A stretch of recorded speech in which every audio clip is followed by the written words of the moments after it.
سالار اس دن ہمیشہ کی طرح ڈاکٹر صاحب کے پاس آیا ہوا تھا۔ ڈاکٹر صاحب نے ابھی اپنا لیکچر شروع نہیں کیا تھا جب ان کے پاس بیٹھے ایک ادھیڑ عمر آدمی نے کہا، ڈاکٹر صاحب، آدمی کو پیر کامل مل جائے تو اس کی تقدیر بدل جاتی ہے۔ سالار نے گردن موڑ کر اس شخص کو دیکھا۔ وہ وہاں پچھلے چند دن سے آ رہا تھا۔ اس کی نسلیں سنور جاتی ہیں۔ میں جب سے آپ کے پاس آنے لگا ہوں مجھے لگتا ہے میں ہدایت پا گیا ہوں۔ میرے الٹے کام سیدھے ہونے لگے ہیں۔ میرا دل کہتا ہے کہ مجھے پیر کامل مل گیا ہے۔ میں آپ کے ہاتھوں پر بیعت کرنا چاہتا ہوں۔ وہ بڑی عقیدت مندی سے ڈاکٹر صاحب کا ہاتھ پکڑے ہوئے کہنے لگا۔ کمرے میں مکمل خاموشی چھا گئی تھی۔ ڈاکٹر صاحب نے نرمی سے اس شخص کے ہاتھ پر تھپکی دیتے ہوئے اپنا ہاتھ چھڑا لیا۔ تقی صاحب، میں نے زندگی میں آج تک کسی سے بیعت نہیں لی۔ آپ کے منہ سے پیر کامل کا ذکر سنا۔ پیر کامل کون ہوتا ہے؟ پیر کامل کس کو کہتے ہیں؟ وہ کیا کرتا ہے؟ اس کی ضرورت کیوں ہوتی ہے؟ وہ بڑی سنجیدگی سے اس شخص سے پوچھ رہے تھے۔ آپ پیر کامل ہیں؟ اس شخص نے کہا۔ نہیں، میں پیر کامل نہیں ہوں، ڈاکٹر سبت علی نے کہا۔ آپ سے مجھے ہدایت ملتی ہے، اس شخص نے اصرار کیا۔ ہدایت تو استاد بھی دیتا ہے، ماں باپ بھی دیتے ہیں، لیڈرز بھی دیتے ہیں، دوست احباب بھی دیتے ہیں۔ کیا وہ پیر کامل ہو جاتے ہیں؟ آپ گناہ نہیں کرتے؟ وہ آدمی گڑبڑا گیا۔ ہاں، دانستہ طور پر نہیں کرتا۔ اس لیے نہیں کرتا کیونکہ گناہ سے مجھے خوف آتا ہے۔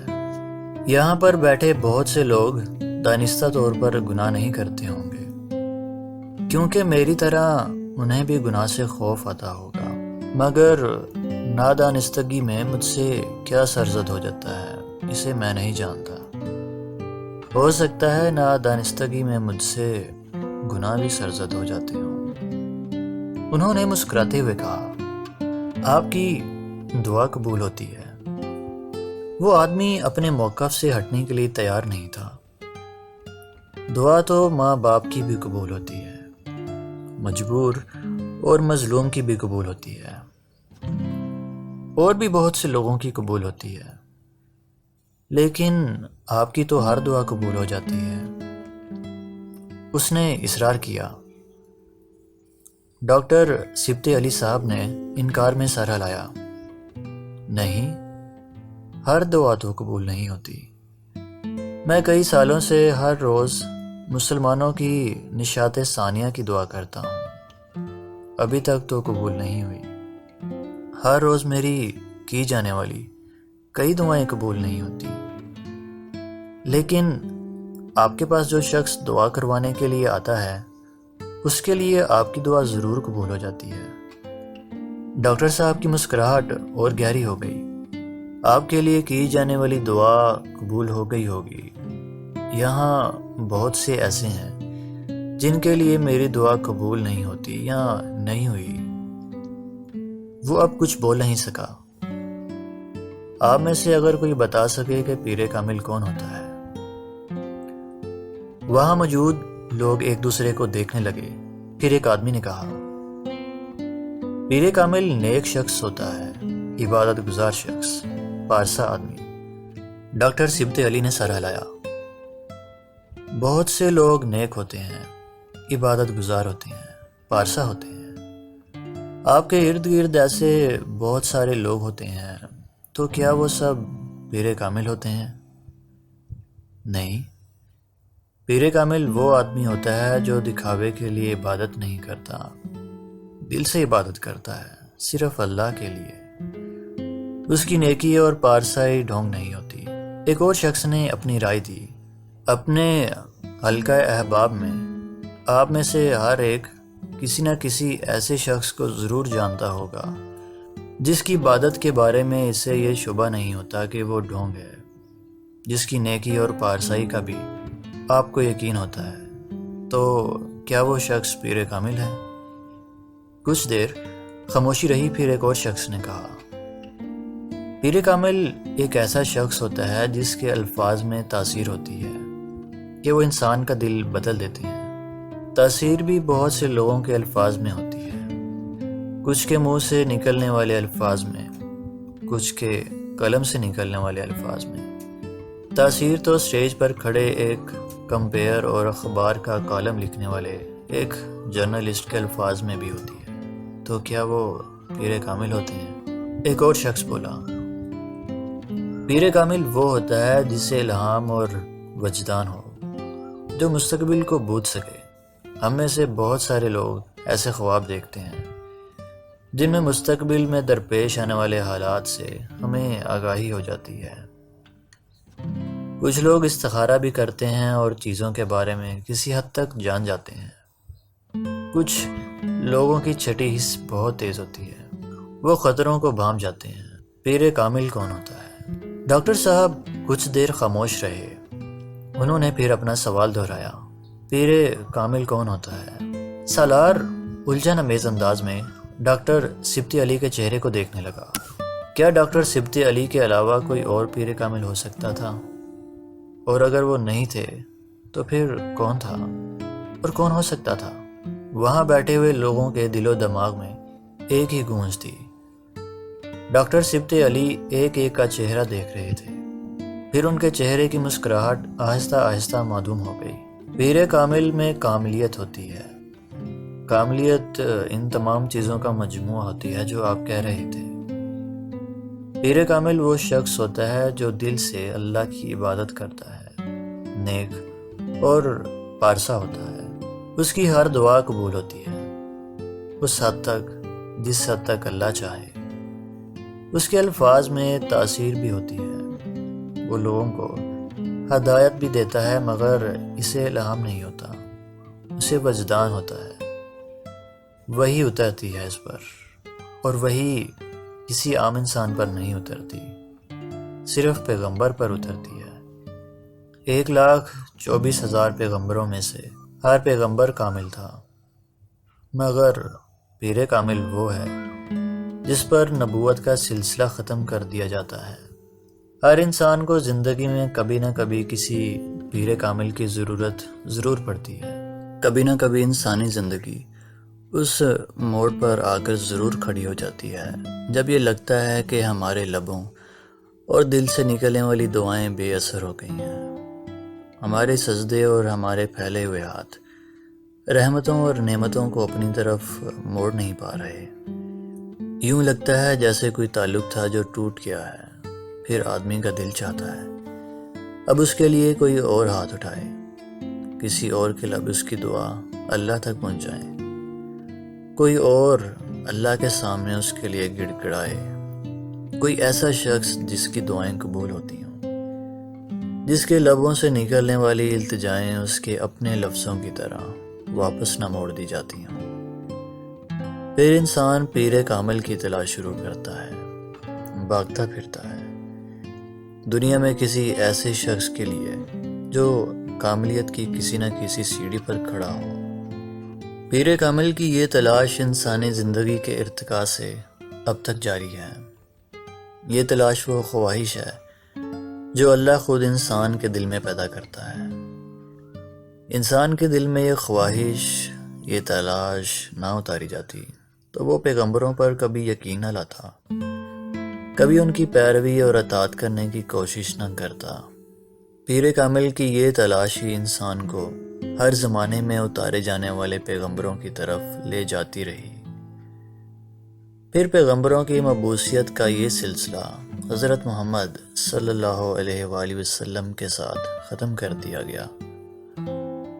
آپ صلی اللہ علیہ وآلہ وسلم کی امت کے لیے آپ صلی اللہ علیہ وآلہ وسلم کے بعد کسی اور پیر کامل کی گنجائش نہیں رکھی گئی۔ کون ہے جسے اب یا آئندہ آنے والے زمانے میں حضرت محمد صلی اللہ علیہ وآلہ وسلم سے بڑھ کر کون مقام دیا جائے گا؟ کون ہے جسے آج یا آئندہ آنے والے زمانے میں کسی شخص کے لیے حضرت محمد صلی اللہ علیہ وآلہ وسلم سے بڑھ کر کاملیت دے دی جائے؟ کون ہے جو آج یا آئندہ آنے والے زمانے میں کسی شخص کے لیے حضرت محمد صلی اللہ علیہ وآلہ وسلم سے بڑھ کر شفاعت کا دعویٰ کر سکے؟ جامد اور مستقل خاموشی کی صورت میں آنے والا نفی میں یہ جواب ہم سے صرف ایک سوال کرتا ہے: پیر کامل صلی اللہ علیہ وآلہ وسلم کو چھوڑ کر ہم دنیا میں اور کس وجود کو کھوجنے نکل کھڑے ہوئے ہیں؟ پیر کامل صلی اللہ علیہ وآلہ وسلم کے بیعت شدہ ہوتے ہوئے ہمیں دوسرے کس شخص کی بیعت کی ضرورت رہ گئی ہے؟ پیر کامل صلی اللہ علیہ وآلہ وسلم کے راستے پر چلنے کی بجائے ہمیں دوسرا کون سا راستہ اپنی طرف کھینچ رہا ہے؟ کیا مسلمانوں کے لیے ایک اللہ، ایک قرآن اور ایک رسول صلی اللہ علیہ وآلہ وسلم اور ان کی سنت کافی نہیں؟ اللہ، اس کے رسول محمد صلی اللہ علیہ وآلہ وسلم اور اس کی کتاب کے علاوہ اور کون سا شخص، کون سا کلام ہے جو ہمیں دنیا اور آخرت کی تکلیفوں سے بچا سکے گا، جو ہماری دعاؤں کو قبولیت بخشے، جو ہم پر نعمتیں اور رحمتیں نازل کر سکے؟ کون پیر کامل کا فرقہ بتا سکتا ہے؟ نہیں بتا سکتا۔ ڈاکٹر سبط علی کہہ رہے تھے وہ صرف مسلمان تھے، وہ مسلمان جو یہ یقین رکھتے ہیں کہ اگر وہ صراط مستقیم پر چلیں گے تو وہ جنت میں جائیں گے، اس راستے سے ہٹیں گے تو اللہ کا عذاب کا نشانہ بنیں گے۔ وہ صراط مستقیم وہ راستہ ہے جو اللہ اپنے پیغمبر صلی اللہ علیہ وآلہ وسلم کے ذریعے قرآن پاک میں بتاتا ہے، صاف، دو ٹوک اور واضح الفاظ۔ وہ کام کریں جس کا حکم اللہ اپنے رسول محمد صلی اللہ علیہ وآلہ وسلم کے ذریعے دیتا ہے، اور اس کام سے رک جائیں جس سے منع کیا جاتا ہے۔ اللہ، حضرت محمد صلی اللہ علیہ وآلہ وسلم اور قرآن کسی بات میں کوئی ابہام نہیں رکھتے۔ قرآن کو کھولیے، اگر اس میں کہیں دو ٹوک اور غیر مبہم الفاظ میں کسی دوسرے پیر کامل یا پیغمبر کا ذکر ملے تو اس کی تلاش کرتے رہیے، اور اگر ایسا کچھ نظر نہیں آتا تو پھر صرف خوف کھائیے کہ آپ اپنے پیروں کو کس دلدل میں لیے جا رہے ہیں۔ اپنی 50-60 سالہ زندگی کو کسی طرح اپنی ابدی زندگی کی تباہی کے لیے استعمال کر رہے ہیں، اس طرح خسارے کا سودا کر رہے ہیں۔ ہدایت کی تلاش ہے، قرآن کھولیے۔ کیا ہے جو وہ آپ کو نہیں بتا دیتا؟ وہ آپ کو معصوم، انجان اور بے خبر نہیں رہنے دیتا۔ آپ کا اصل آپ کا منہ پر دے مارتا ہے۔ کیا اللہ انسان کو نہیں جانتا ہوگا، اس مخلوق کو جو اس کی اربوں خربوں تخلیات میں سے ایک ہے؟ دعا قبول نہیں ہوتی تو آسرے اور وسیلے تلاش کرنے کی بجائے صرف ہاتھ اٹھا لیجئے، اللہ سے خود مانگیں۔ دے دے تو شکر کریں، نہ دے تو صبر، مگر ہاتھ آپ خود ہی اٹھائیں۔ زندگی کا کرینہ اور سلیقہ نہیں آ رہا تو اسوہ حسنہ صلی اللہ علیہ وآلہ وسلم کی طرف چلے جائیں، سب کچھ مل جائے گا آپ کو۔ احترام ہر ایک کا کریں، ہر ولی کا، ہر مومن، ہر بزرگ کا، ہر شہید کا، ہر صالح کا، ہر پارسا کا، مگر اپنی زندگیوں میں ہدایت اور رہنمائی صرف حضرت محمد صلی اللہ علیہ وآلہ وسلم سے لیں، کیونکہ انہوں نے آپ تک اپنی ذاتی احکامات نہیں پہنچائے۔ جو کچھ بتایا ہے وہ اللہ کا نازل کرتا ہے۔ ڈاکٹر سید سبط علی کون ہے، کیا ہے، کون جانتا ہے اسے؟ آپ کے علاوہ چند سو لوگ، چند ہزار لوگ، مگر جس پیر کامل صلی اللہ علیہ وآلہ وسلم کی بات کر رہا ہوں انہیں تو 1 ارب کے قریب لوگ اپنا روحانی پیشوا مانتے ہیں۔ میں تو وہی کچھ کہتا دہراتا پھر رہا ہوں جو 1400 سال پہلے حضرت محمد صلی اللہ علیہ وآلہ وسلم فرما چکے ہیں۔ کیا نئی بات کہی میں نے؟ ڈاکٹر سبط علی خاموش ہو گئے تھے۔ کمرے میں موجود ہر شخص پہلے ہی خاموش تھا۔ انہوں نے وہاں بیٹھے ہر شخص کو جیسے آئینہ دکھا دیا تھا، اور آئینے میں نظر آنے والا عکس کسی کو بلا رہا تھا، کسی کو لرزا رہا تھا۔ وہاں سے باہر آ کر سالار بہت دیر تک اپنی گاڑی کی سیٹ پر چپ چاپ بیٹھا رہا۔ اس کی آنکھوں پر بندھی آخری پٹی بھی آج کھول دی گئی تھی۔ کئی سال پہلے جب امامہ ہاشم سوچے سمجھے بغیر گھر سے نکل پڑی تھی تو وہ اس لغن کو سمجھ نہیں پایا تھا۔ اس کے نزدیک وہ حماقت تھی۔ بعد میں اس نے اپنے خیالات میں ترمیم کر لی تھی۔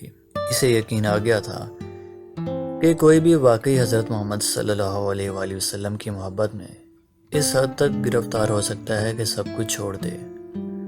اس نے اسلام کے بارے میں جاننا شروع کیا تو اسے پتہ چلا صحابہ کرام رضی اللہ تعالی عنہما بھی اسی طرح کی قربانیاں دیا کرتے تھے۔ حضرت بلال رضی اللہ عنہ سے حضرت ویس کرنی رضی اللہ تعالی عنہ تک ان گنت لوگ تھے اور ہر زمانے میں تھے، اور سالار سکندر نے اقرار کر لیا تھا کہ پیغمبر صلی اللہ علیہ وآلہ وسلم کی محبت میں اتنی طاقت تھی کہ وہ کسی کو بھی کچھ بھی چھوڑنے پر مجبور کر دیتی۔ اس نے کبھی اس محبت کا تجزیہ کرنے کی کوشش نہیں کی تھی۔ وہ آج وہاں بیٹھا پہلی بار یہ کام کر رہا تھا۔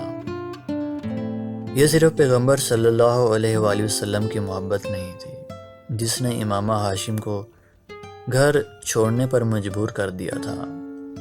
وہ صراط مستقیم کو دیکھ کر اس طرف چلی گئی تھی، اس صراط مستقیم کی طرف جسے وہ کسی زمانے میں اندھوں کی طرح ڈھونڈتا پھرتا تھا۔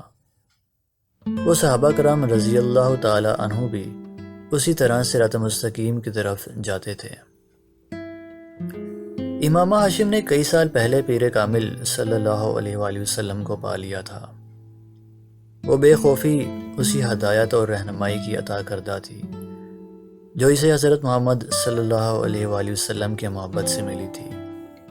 وہ آج تک پیر کامل صلی اللہ علیہ وآلہ وسلم کو خود شناخت نہیں کر پایا تھا، اور امامہ ہاشم نے ہر کام خود کیا تھا، شناخت سے اطاعت تک۔ اس کو سالار سکندر کی طرح دوسروں کے کندھوں کی ضرورت نہیں پڑی۔